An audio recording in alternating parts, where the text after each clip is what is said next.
Describe the causes and results of the arms race between the United States and the Soviet Union. Explain how Eisenhower's response to communism differed from that of Truman.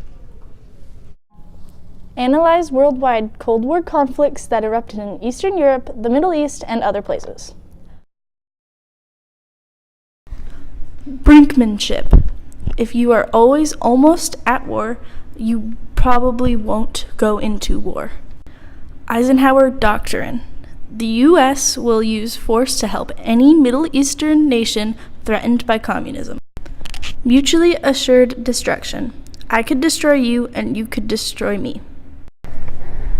Describe the causes and results of the arms race between the United States and the Soviet Union. The Soviet Union made an atomic bomb, and then China was overtaken by communists.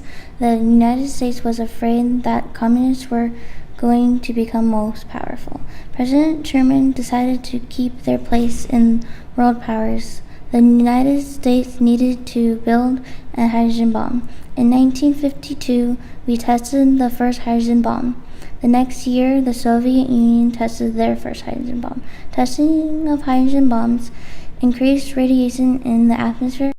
And again, I got a gun too. I got an atomic bomb. I got those two. I got a hydrogen bomb.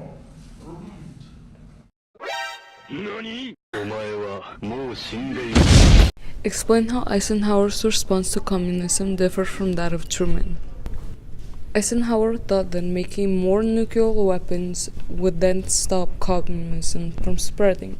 The U.S. announced the policy of massive relation. The policy stated that the U.S. would use overwhelming force to destroy communism. Analyze worldwide Cold War conflicts that erupted in Eastern Europe, the Middle East, and other places. Poland voted against the Soviet rule and ended up with more control over their government. Poland did not leave the Soviet Union because of the Warsaw Pact, but the Soviets permitted the actions. In Egypt, the Suez Canal was nationalized, and France and Britain threatened claiming it back, but failed. Discuss the effects of Soviets' efforts in space exploration. The Soviets became the first nation to launch something into space. Because of this, huge tensions and competition began between the Soviets and the U.S. On October 4th, 1957, the Soviets launched their first satellite, Sputnik, into space. This caught the U.S. off guard and shocking many Americans. The U.S. responded by creating NASA on July 29th, 1958, to try and beat Russia. Later that year, the U.S. launched their first satellite, Explorer, to try and catch up with Russia. Americans were afraid of the Soviets and their new advanced technology, not knowing what Russia could come out with next.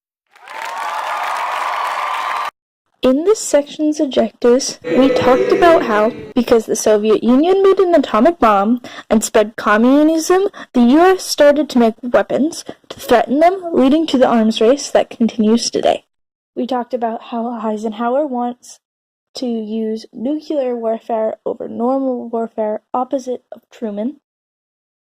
We also talked about how in the Middle East, Eastern Europe, and other places, the Soviet Union was trying to push communism. Lastly, we talked about how because the Soviet Union got into space, it pushed the United States to go to space and create NASA.